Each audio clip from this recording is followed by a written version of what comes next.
great way for a delighted John Cleland to start the new season. Second on the grid, first in the race. That'll do nicely. Another 18 left, and will Rydell bog down in the Volvo again? We'll soon know. And the answer is no. We need to work harder. It's not good enough. 2 engines and 2 races. Not acceptable. The team must push harder. Today, my radar engines must stop blowing up. I'm trying to build a championship. John Cleland is sandwiched between the 2 BMWs and going for first, says John Cleland. Oh, McNeil sideways, championship leader, entering trouble sideways, he gets it back again. It's Plato and McNeil, side by side. I'm going to rip your face off. You know what that? I'm going to rip your Hey! What are we doing here? Is this stock car racing or is this motorsport? The man's an animal. And Colin Turkington is going to become the champion for the 3rd time in his career with 1 race to stand.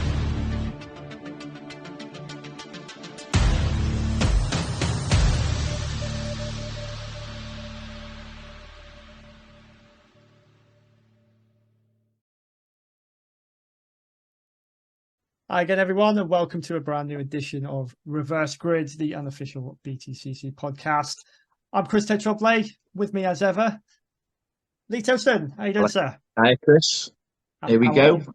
Another race week, another review, and another preview in one. So I know. I look forward to these. I really look forward to these because it helps. I mean, as we're recording this, to bring down the fourth wall slightly, you know, it's about a week and a half since it actually happened, so we get to relive it whilst we get ready for another very special week race weekend this weekend as well. So we'll come on to that. So how's life treating you, sir? All good? Good. Busy with work as usual, and ticking down these days. But obviously, I'm a big football fan, so that's been back on since I was last at Croft, and so. But no, looking forward to getting back to Donington this weekend. Yeah, aren't we all? And well, I was, and I can't say it too loudly. I won't be watching. This will be another. I know I got away with. I didn't think I was going to be watching. I think Knockhill. I won't be watching. I'm at a music festival this weekend. So I won't even really be able to keep up. I'm going to try my best. That Creamfields, is it? Creamfields? No, it's not. No, we got Bear Grylls. He's got a festival down here. I wish I was young enough to do something like Creamfields and Ministry of Sound and that, but no. So we got Bear Grylls. What's it called? I can't remember. Gone Wild. Down at Podium Castle near Exeter. So Bear Grylls was a chef. No. Well, in the wild, he might be. He's one of these survival guys. Right. I've seen a few. He's good to watch. Good to we're there for the kids. It's our kids' first music festival. So in a way, I'm kind of justifying the fact that I'm going to have to go without my BTCC fix this weekend for the fact that I'm doing it for the kids. Get it on record, mate, and you've got 7 hours to sift through or less. This is the problem because we don't have a normal TV package like that. We don't have Sky or Virgin or anything like that. So my only link to the touring cars is what I can watch through the ITV, the app. So I'm going to be reliant on everyone out there to just basically keep me updated the best they can. So yeah. Well, you guys, I know you'll be living it up. You'll be watching it. I'll be there. And you'll be there. There we go. Oh, there we go then. Blow by blow account. So when we come back and we do our catch up on that again, a bit like we did. Where was it that you went? Croft, wasn't it?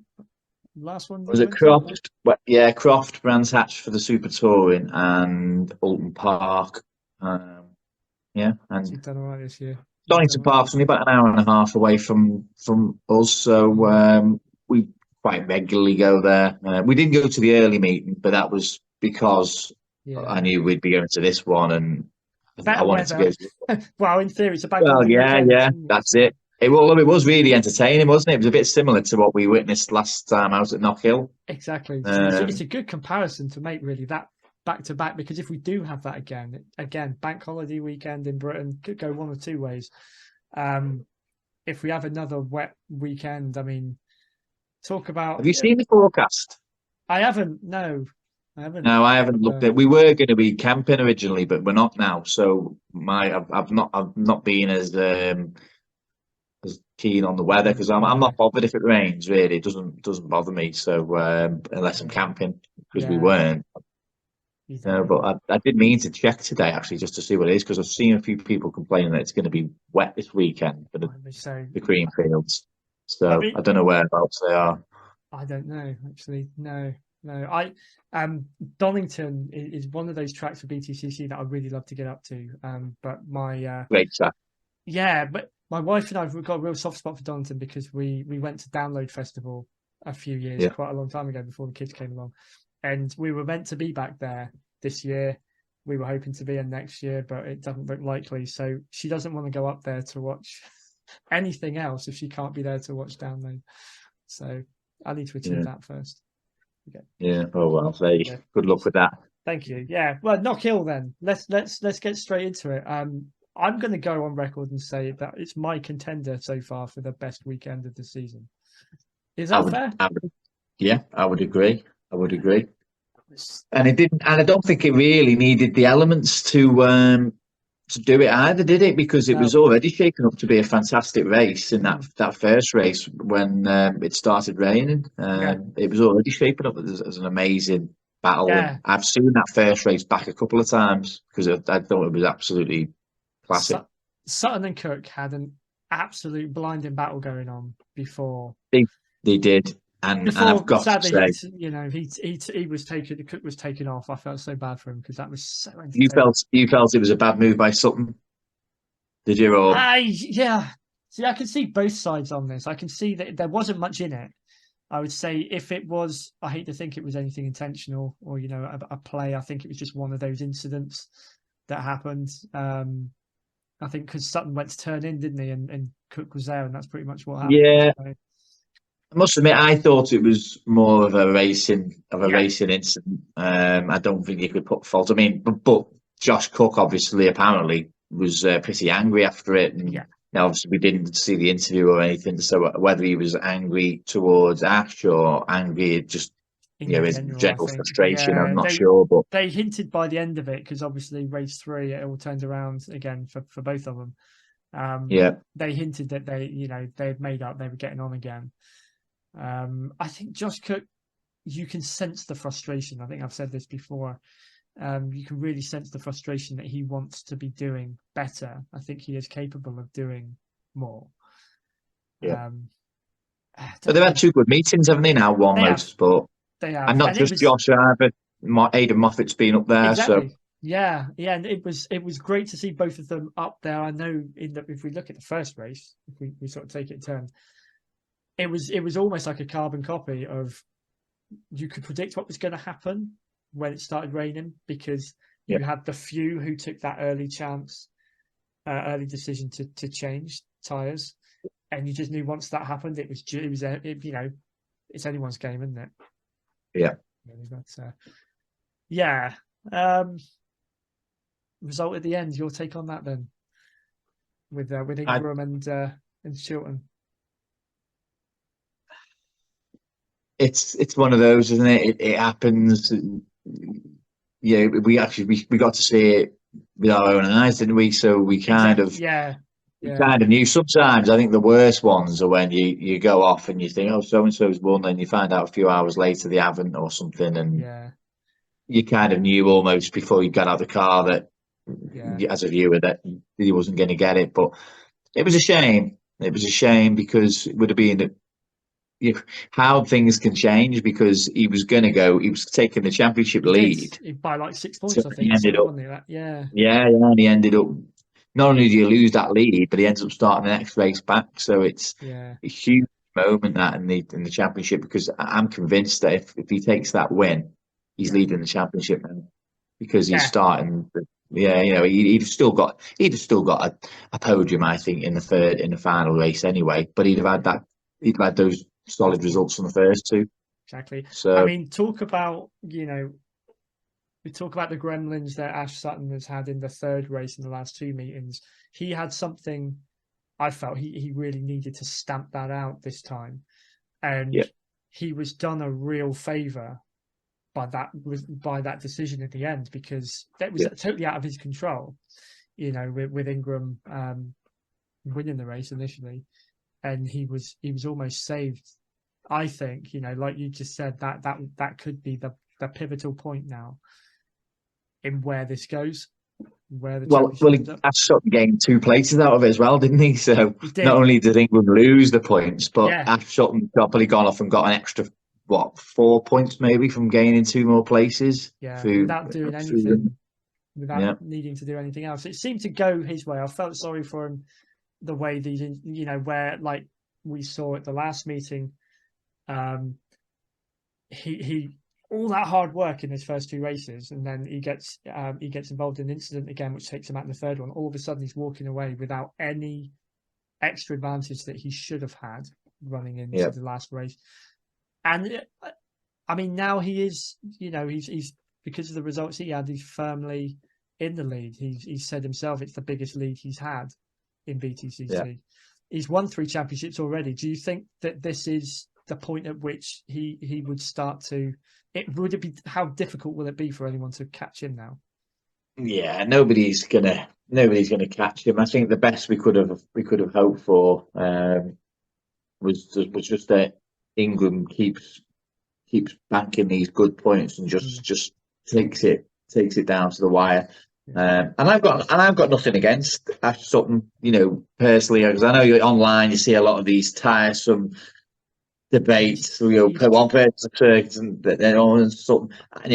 I'm very open. In fact, I'm a massive Colin Turkington fan. I've been for a long time, but I'm not one of those bitter drivers. It's like anti-Sutton.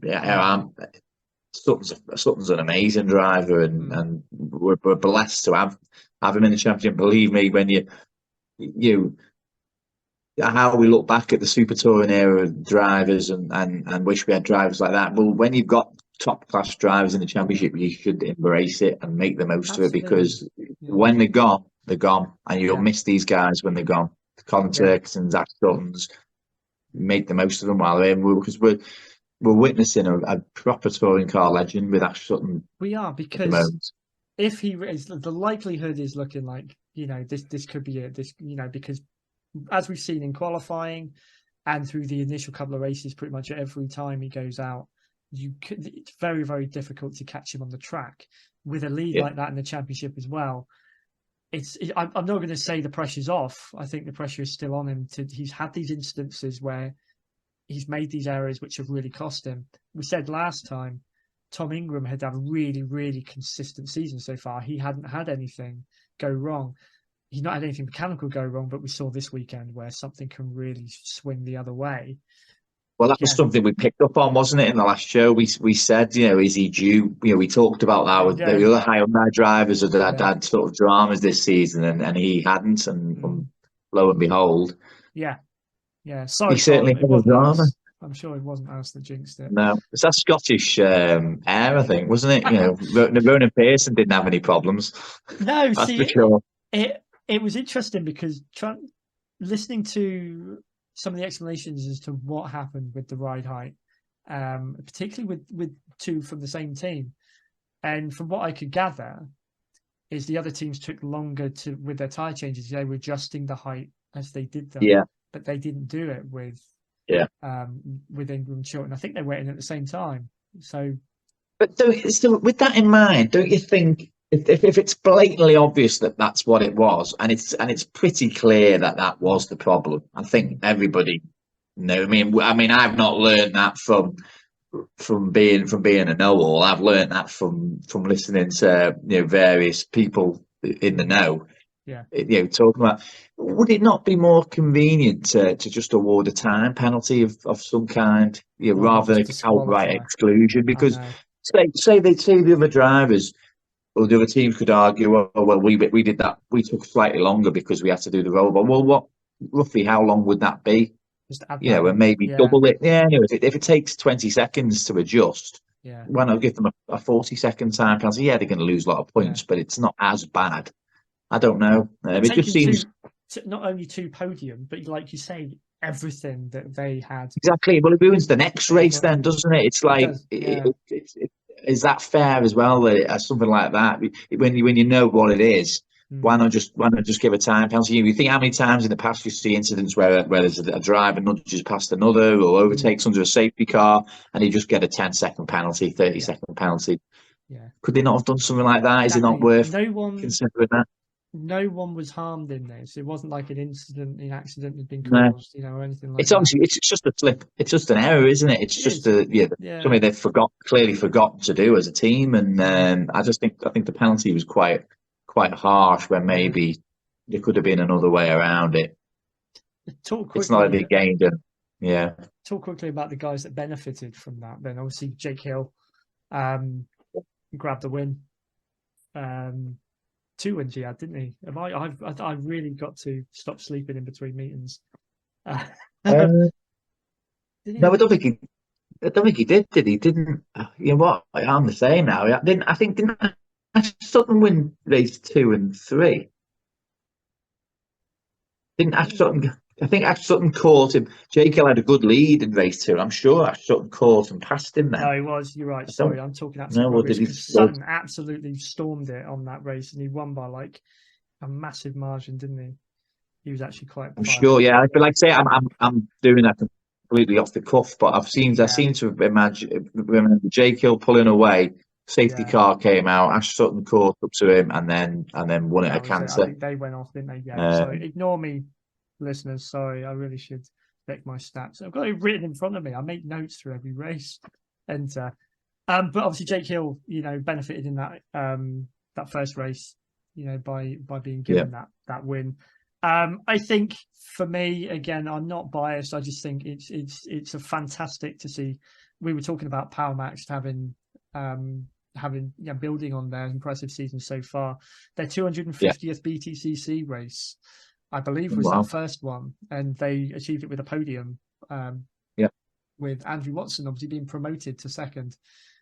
He looks a really good driver. Yeah, doesn't he? Yeah. He looks. Dare I say it? Reminds me quite a bit of Rory Butcher when he first came into the championship. It's fair comparison. Not necessarily pulling up trees, but you can see there's a really good driver in there. Yeah, and steady you can first see season. He's definitely making his mark, and it was great.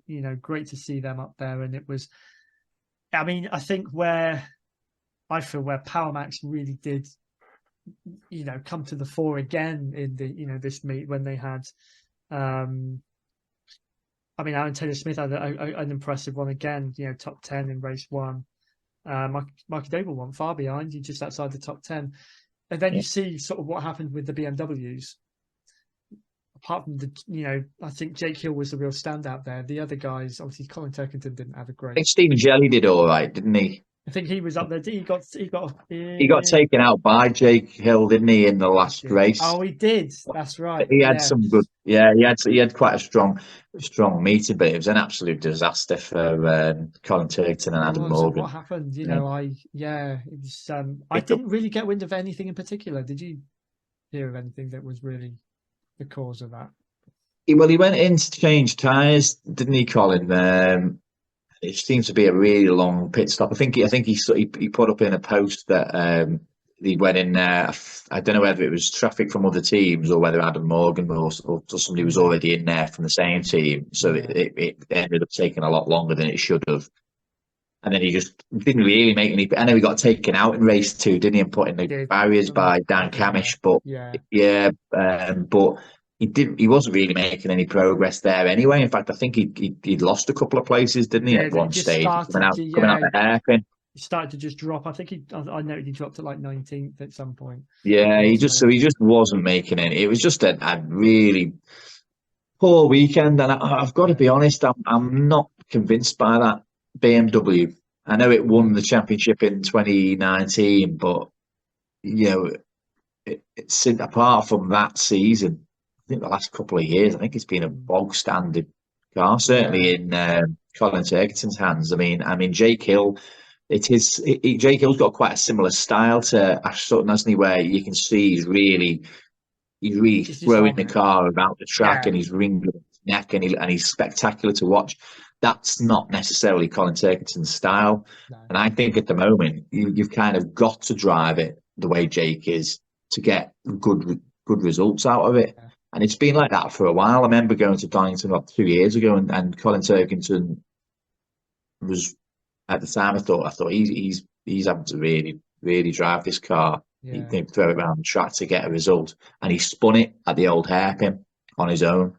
Yeah. And I thought that's a testament that he's having to push that car beyond its Yeah. means, and it's led to an uncharacteristic spin. And it's stayed like that, really.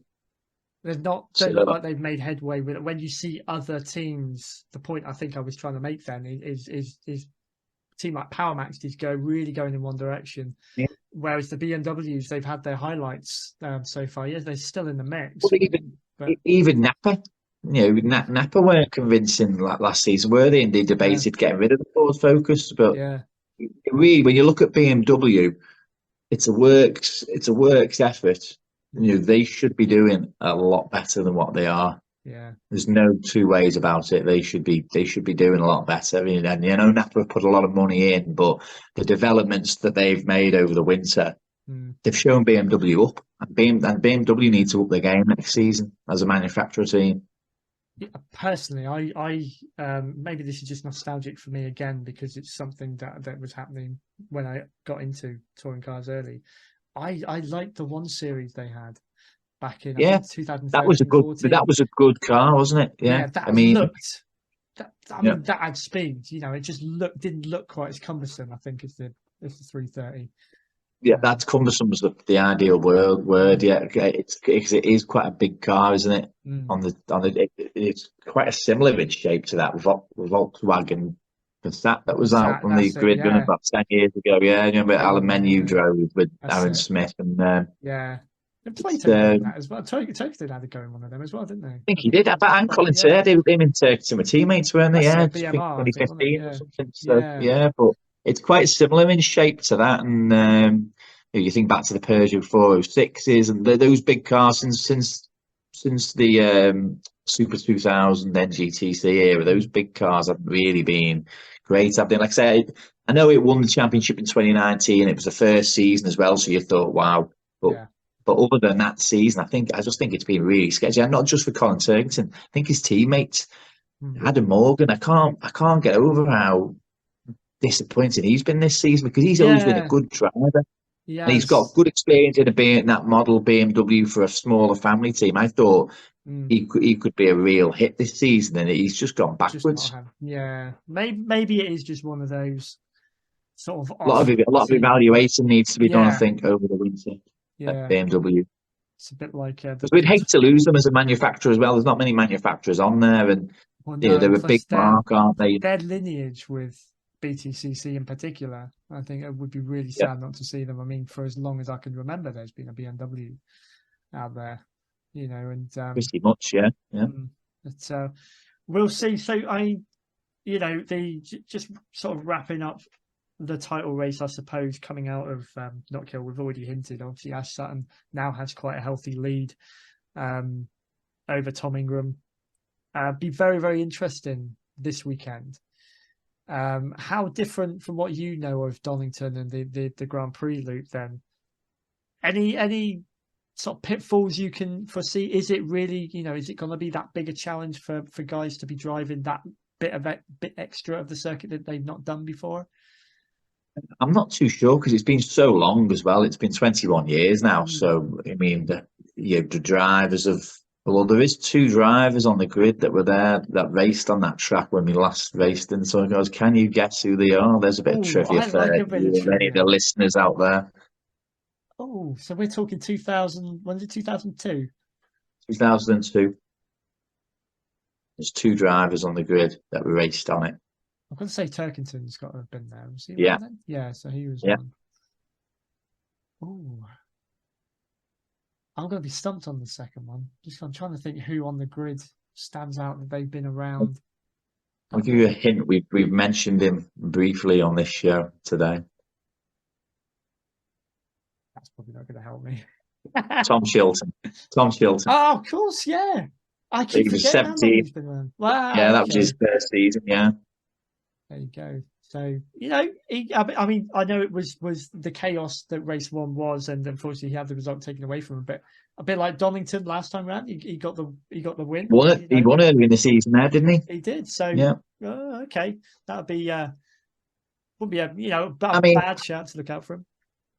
Yeah, I'm loath to say it's the BMW track because I've seemed to have said that a couple of times lately, and I stopped short, just stopped short of saying it at Knockhill. Yeah. Thankfully, I'm glad I didn't because it was a disaster after the success that rear wheel drive had there. Yeah. But I have heard I think it was Tim Harvey said at the end of the last show, didn't he, at Knockhill? He said it's a BMW track. Mm. You know what? Yeah, it might be a BMW track, but every track is a Napa Ford track. That's the problem. Yeah, I mean that's what's being told, isn't it, this season? Yeah. And you've got three top drivers at Napa there. You know, full credit. I think that's something that a lot of these other teams haven't got as well. Whether it's Tom Ingram, Colin Turkington, Jake Hill is up there, I suppose. Albeit, I don't know. It kind of feels like he's in a different team, doesn't it? Because of the livery and the fact that it's MB Motorsport. Yeah. But there isn't. You know, Napa have got three top drivers all backing Ash Sutton up. We've seen that at times this season where they've been 1 and 2 or 1, 2, 3, and that's not really the case with others. Yeah, I think that's not the case with the others. So, no, that was a good point actually. Yeah, and they do seem to. Although you get a hint of, Camish and Robo when they've had to sort of give up positions or almost not chase because they've got to protect where sort of Sutton is. You can understand it, and they are playing the game. No one's going rogue. Yeah.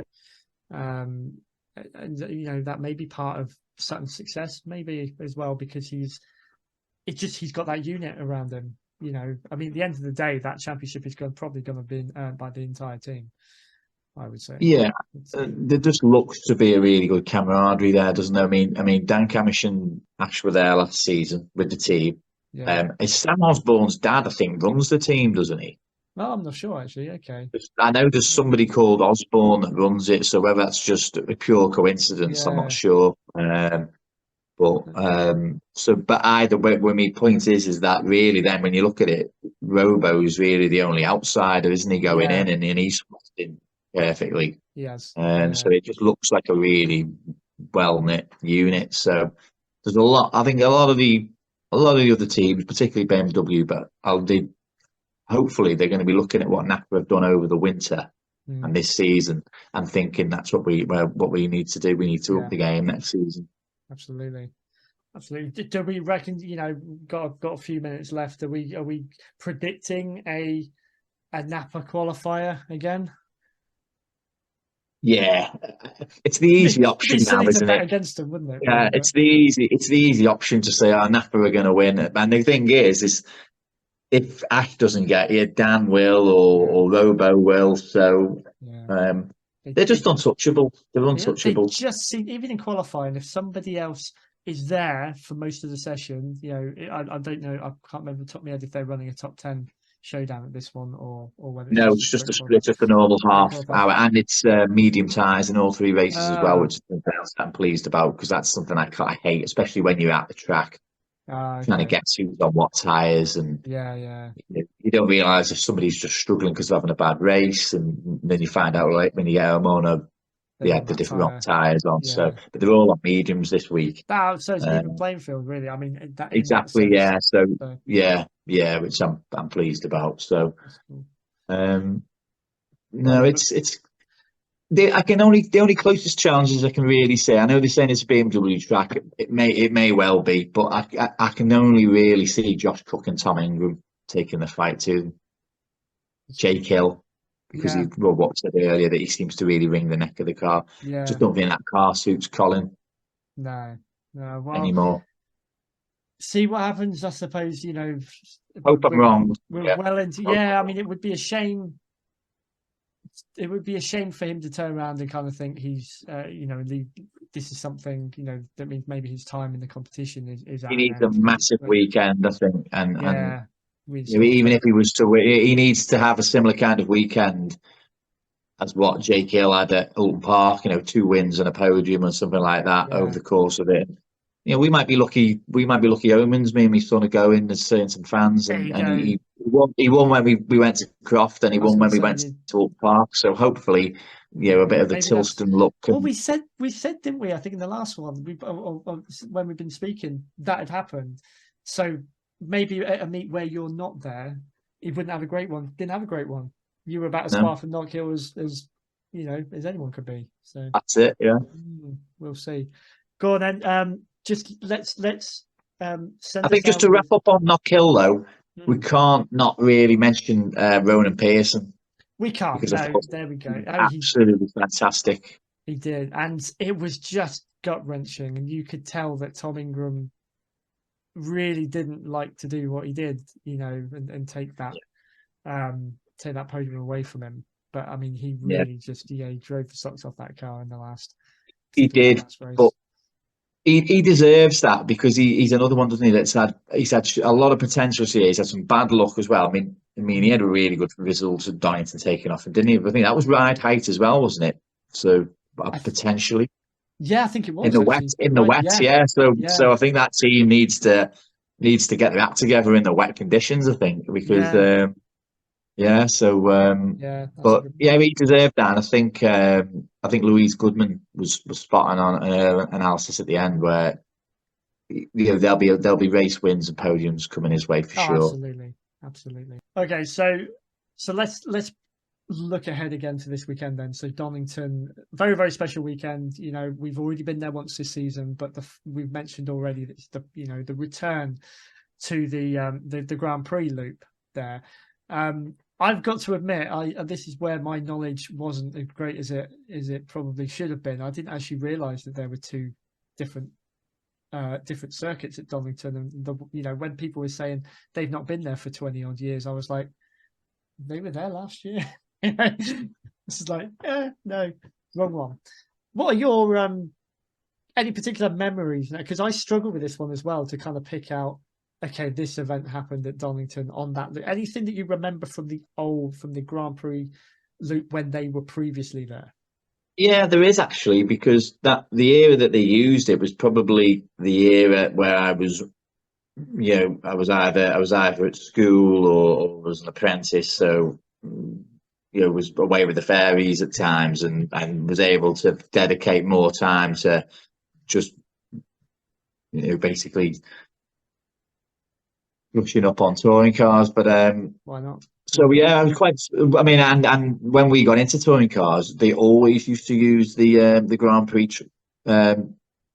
I'm trying to think when they first used the short one or the national one. It was called. I don't know if it still is called Donington Park National, but I think it probably is. But I think it may well be 1997 was the first time they started using the short one. Could be mistaken, but I'm sure it was. So they always used to use the long one with the loop, and I really like that loop as well. It's a bit like the Knockhill one, isn't it? Where you at the bottom. Yeah. At the bottom, it's a really tight hairpin, a bit like or maybe the Croft one or something like that. There's been some. I always remember an incident, and it was a cracking camera which they've never really used before. Which was the last time they used it, 2002, and they had a helicopter with a camera on, right. Yeah, and they used that a couple of times. And at one point, they had it overlooking this Melbourne loop, the hairpin. And I can't remember who it was now, whether it was Alan Morrison or somebody. The brakes went, and they absolutely. It was. They ended up spinning the car. Right. And it was a cracking shot because you got to see the whole hairpin. You just saw this car flying in, and the next minute he just spins it round. Wow. I'm sure he had some kind of tires. I don't know which driver it was. I think it was a Honda Civic. And that was quite a spectacular.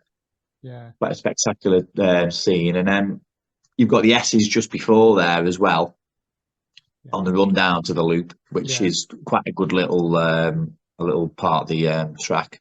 And memories of that one is of obviously Gabriele Tarquini going up on 2 wheels in 1994. Cool. Yeah. But getting it back down.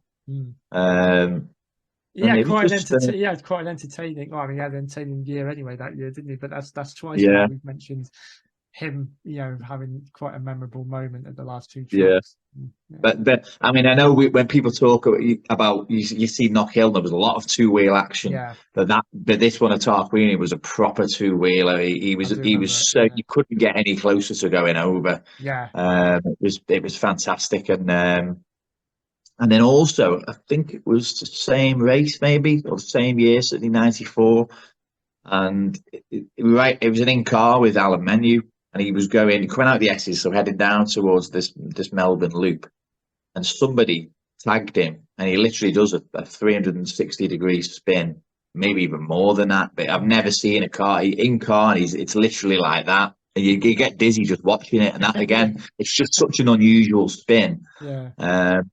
So that's sort of my memories of it. Julian Bailey getting bashed out of it in the first race of 1995, which is one of my favourite seasons. Will Hoy knocking Kelvin Burt out of a second place in '96 when Kelvin Burt had a bad year, really. So that would have been a good result for him. They're sort of like my memories of that track. Yeah, they're sort of my memories of that track, really. So sort of some of the incidents there. It's gonna be a real exciting weekend to see how the guys. I just find it fascinating. There's guys on the track that weren't even around. Weren't even born in Darrell de Leon's case. And him, and I was going to say Dexter Patterson as well. Dexter Patterson, yeah. Darrell de Leon for sure. He's even younger, isn't he? So, So you think those guys weren't even born when Tom Chilton and Colin Turkington were racing. I mean, because Colin Turkington and Tom Chilton did feel older, that's certainly something. He's someone that really does surprise me. I wasn't the biggest fan of Tom Chilton when I first got into touring cars, I must admit.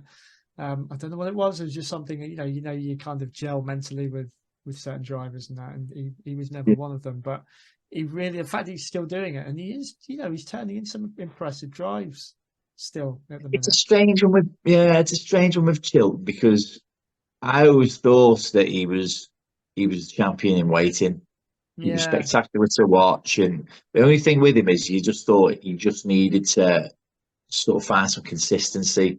And he's never really, in the end, he's never really had any, and he went away for a couple of years, and since he's come back a few years ago, he just looks like a different driver, really. He's not really at the sharp end. He was always in and around podiums and wins in his first spell, but he's come back to the second spell, and he's very rare he's in the top five, isn't it, really? And he's still a young driver, really. I mean, he's only in his late 30s, so it's not really it's not like he's in his late 40s and you sometimes get it. I've never seen a driver drop off, really. Just enjoying being there, I think that's probably. He always seems like a decent guy, Tom Chilton. He's always good with the fans, and he's certainly a bubbly personality, isn't he? So I mean, imagine spending a weekend with him and Paul O'Neill. You'd be coming away certainly feeling happy. You would, and I think he's in perfect company with Tom Ingram, because I think as talkers go, I love it when Tom Ingram is on the mic, being interviewed. I mean, is fantastic. I can't remember what he said this week. He was on fire at Croft. I mean, if this touring car laugh doesn't take off, there's a future in stand-up. I think there is, and he kept making the comments about, I think it was like when they did the hard tires, and that was it. Turkington had the hard on and stuff. He's just got away, hasn't he? Do you think that was the deliberate gag, or was that just a pure slip of the tongue? I think he's got a brilliant way of stumbling into these things without planning to, and then just making it look like that's what he meant to say. He just seems too bright to me for it to not being deliberate. Yeah, he knows what he can get away with, a little bit like Plato, I suppose. Where at the times, what he used to say in his interviews was really just on the right side of what you could get away with on TV. Well, I always remember, and with Jason Plato, and he accused, and it was on live TV. I think it's on one of the reviews. He said Tom Chilton's nickname is Portaloo because he's full of it. And it's just stuff like that. You don't have to You say wouldn't get it. many drivers saying that. No, you wouldn't. But it, again, does it in such a way that you know exactly what he's saying without saying it, sort of thing. Yeah. Yeah. There we go. Good times. That's what we're here for. We're here to, not just focus on one thing, but bring up all these little nitbits of, memories and information. That's why I like doing it. So, yeah, looking forward to this weekend, Lee. It's been a pleasure again, sir.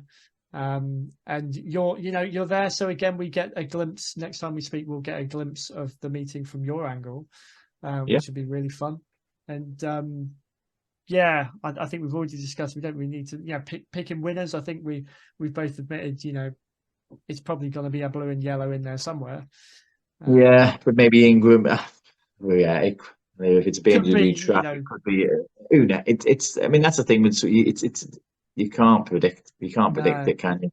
I think if I could predict anything, it will probably be that, especially after what happened in the first race last time, in the fact that he's now further behind Sutton. Tom Ingram, you kind of got this image. He's not coasting it, but he's been very, like we said, very, very consistent. Not really needed to have much of a killer instinct. I think you're probably going to see more of that now. Yeah, I think he really. Well, there's a few drivers now, isn't there? Tom Ingram, Colin Turkington, maybe even Jake Hill. Got nothing to lose now. It's win or bust this weekend, and that could make for some fantastic racing. Turkington, too early to, still too early to count him out of the race, do you think? Or 80, I think it was like 81, 89 points, something like that behind. No, I thought he was probably out of it going into Knockhill, and that was before that. And, I think what Colin's got to try and do now is just try and maybe be the best of the rest, but maybe try and split the nappers. But no, I don't think anybody can catch Ash Sutton, if I'm honest. I don't. I mean, going back to what we were saying earlier about, we are witnessing a legend. He could well be, very, very likely to pick up his 4th championship, which would put him then on that, top step with the likes of Andy Rouse and Colin Turkington. He's definitely got years in him yet. He could do another one at least. I think he'll smash. Yeah, I think he'll smash that record. I'm a little bit. That's the thing where I'm a bit gutted about. I thought that Colin was going to get that record. I thought so. It's his for the taking. And then Ash comes and it's his for the taking. We'll see. Anything can happen, like last week. So we'll see. Anyway, Lee, enjoy. Okay, Chris. Sir. And you enjoy your music festival. I will, in the sense that I really, wish that I wasn't having to give up this. But there we go. Sacrifices and all. And if you have enjoyed this show, whether you're watching on YouTube or listening on Spotify, remember to give us a like, give us a share, and also another big shout out to the BTCC chat on Facebook. Absolutely. The biggest and best touring car group. It is on Facebook. I was going to say, actually, with not being able to watch any of it on TV, I'm going to be reliant on just your good self and Kevin and the guys in the BTC chat group to keep me informed. And I'll be that's where I'll be pulling all of my expertise when I've then got to put together. My article and the next one. Yeah, the group sort of comes into its own on time. I mean, at Knockhill, that was one of the things, to be able to sit on the sofa. Yeah, you'd rather be there, but you've got this group that you can just chat with like-minded. Yeah, and it's great. Where you pick up on stuff that maybe I know I picked up on some things that I wasn't even aware of because someone has made a comment on a post or someone's asked a question about an incident or something from a new angle.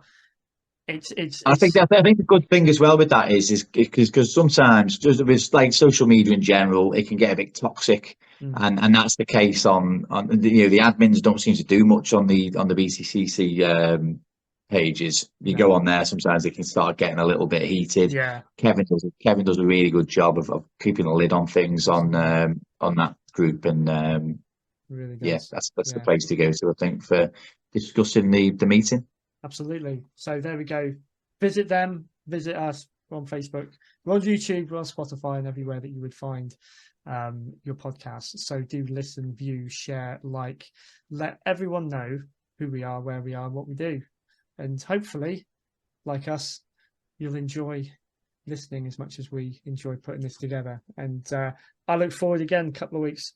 Let's rip it apart again and see where we are with what it'll be like 3 meets left, isn't it? This is yeah, it is. Yeah, it's the last meeting we'll be going to this year. So let's see if Ash can wrap up the title before the finale at Brands Hatch. Let's hope not. I do love it going to the end, I will say, but we'll see. Yeah, we'll see. It's his to lose, so there you go. I'm sure Alan Gow's got Muttley and Dick Dastardly in his cupboard, ready to unleash them at Donington Park should Ash start to pull out a little bit of a bigger lead than he's already got. I love your theory on that, and it's a fantastic one to stick with. So, hey, if anything does happen, we'll blame him. Yeah. Thank you, guys. Thank you, Lee. We'll check you again in a couple of weeks. Take care, guys. See you now. If you enjoyed this episode, please take a moment to like, share, and hit the subscribe button. Also follow us on Facebook to keep updated about all future shows.